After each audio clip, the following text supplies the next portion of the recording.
Hi, I'm Donna Jordan from Jordan Fabrics. Today I'm going to show you how to make a panel project.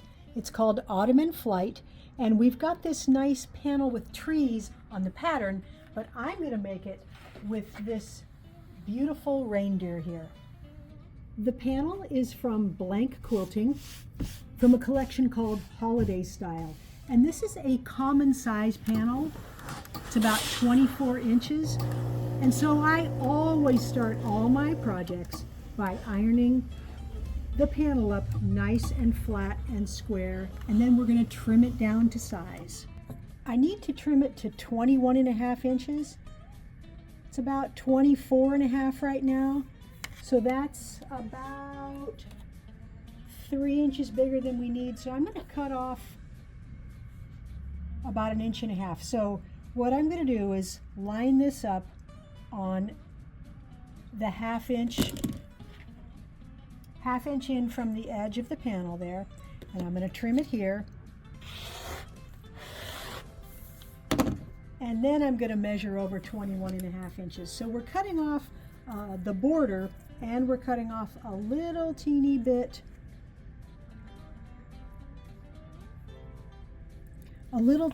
of the panel, but not much. And we're going to add a border around here after we trim it. For the length, we need to trim it to 37.5. So I've got it folded in half, so I'm measuring over from the fold 18.75 inches. And it's only cutting off a little bit of the panel. And here's what it looks like now. It just looks a little empty without that plaid border. But our next step is to add a border, and we have this plaid, so that's what I'm going to put on first.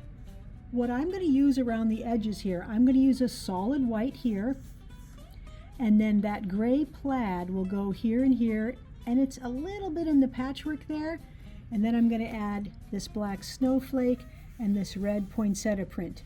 The pattern from Pine Tree Country Quilts is very easy to follow, and it's not my pattern, so I can't give you all the cutting sizes, but you'll have no problem getting the pieces you need by following the easy instructions.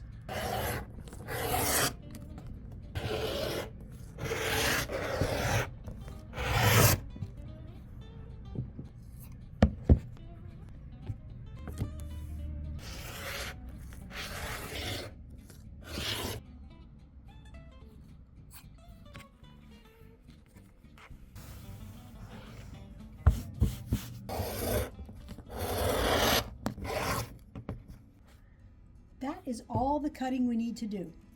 The first thing we're going to sew is we're going to make a strip set. We're going to use 2 of these, 1 on each side of this black one, and then we're going to use 2 of these plaid grays on the outside there. So let's take these over to the sewing machine. To make a strip set with 5 strips like this, you just want to be careful to not stretch any of your strips.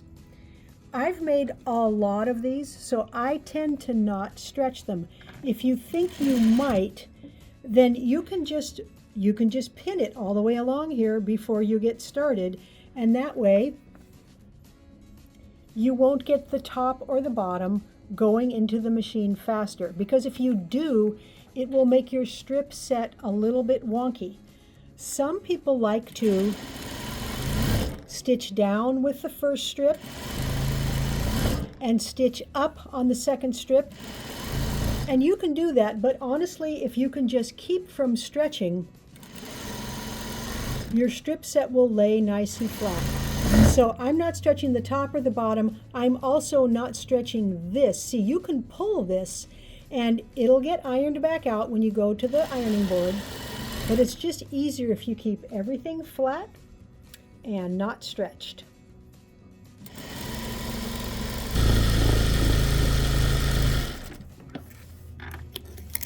I like to finger press the seam as I go.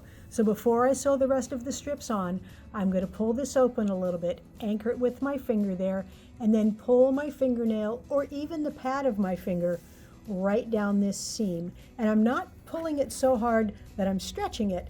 I'm just squashing it down. And this tends to keep that all the way open so there's no valley in there. And it'll keep it open until we get to the ironing board. It makes it very stable. So just a quick finger press, and then I will go ahead and add all the rest of the pieces, finger pressing as I go. Even though we finger pressed it and it's pretty flat, I like to put it on the ironing board here, smooth it out, make sure it's straight, and then press it. I usually use a dry iron first, make sure it feels like it's all the way flat, and then I'll add some steam. Next we can cut this. We're going to cut it into sections. So I like to line it up on my cutting board so I know these cuts will be perpendicular to the edge. And we're going to cut 3.5-inch sections throughout the whole strip. We're going to use these sections along with these plain blocks to make flying geese units. So for each flying geese unit, that's going to be the background. We're going to need 2 squares, and I'm going to draw a line right along the diagonal here. So I'm just using a pencil and making a light line. We'll make one that way, and then we'll do that on a second square, and we'll take these 3 pieces to the machine.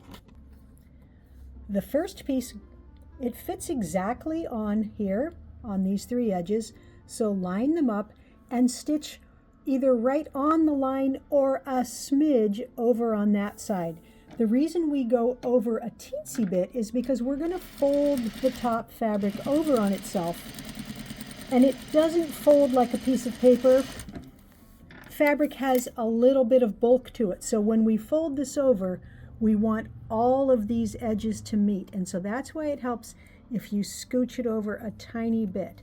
Normally I would iron this first, but I just finger pressed it.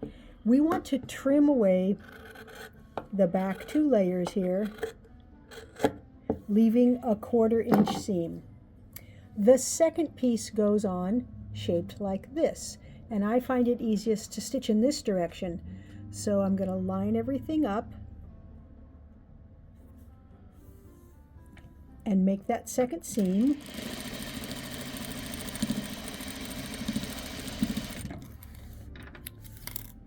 And I always like to fold it over and check and make sure my sewing is accurate, which it looks pretty good here.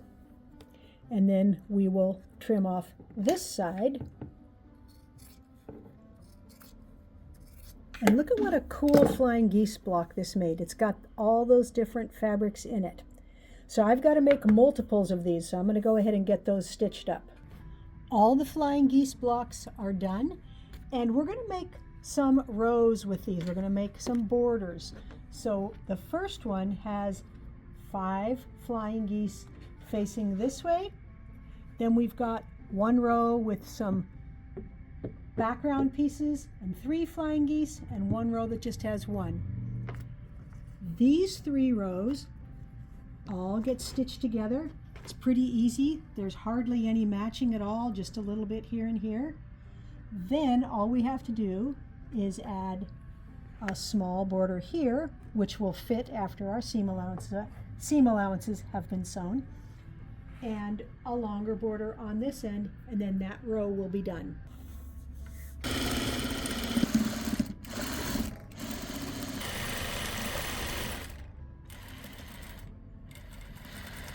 We've got everything we need to lay out the pieces around the panel.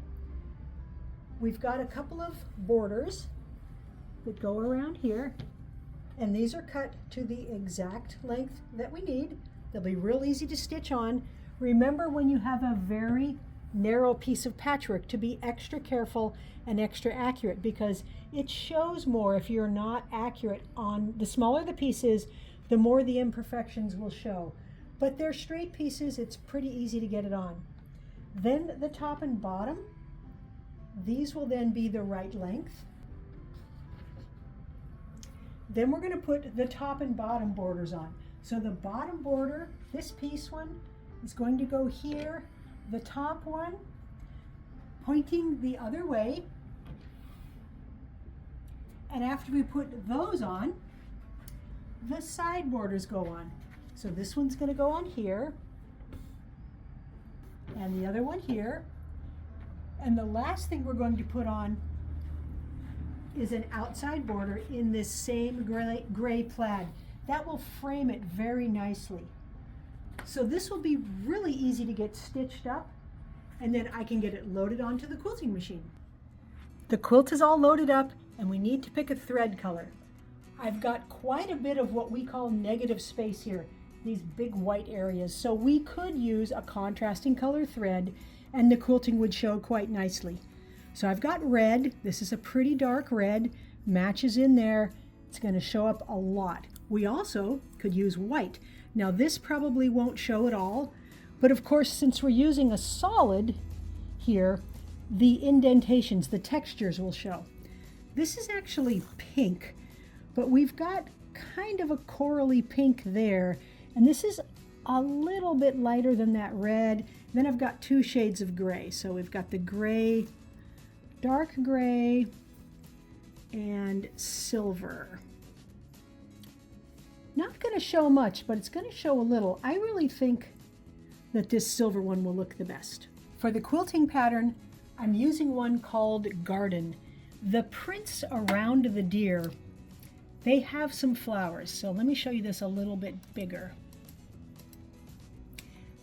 There's a couple flowers, there's a couple stylized, abstract, leafy things here, and I think this is just going to look really nice. It's a very interesting pattern. It'll make a nice quilting pattern.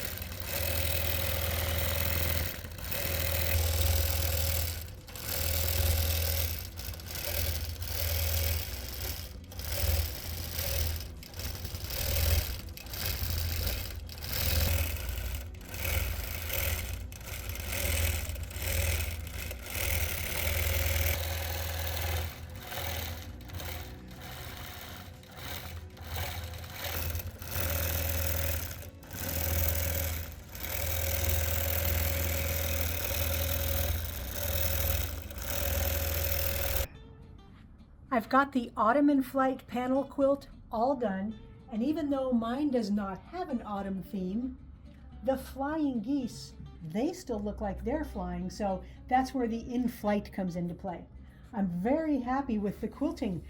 I love these stylized flowers here because it kind of matches the flowers we've got here with the little balls. The deer looks great. I like the way there's patchwork up there and down here. Borders, binding, it just turned out really nice. I used a coordinating print on the back side, and it is kind of Christmassy, but you could use it throughout the whole winter. Just a beautiful, fun project, and it really didn't take much time at all. This is really something you can get done in just a couple of days. We hope you enjoyed our tutorial today. We had a lot of fun making it, and at the end of every video, we do a giveaway.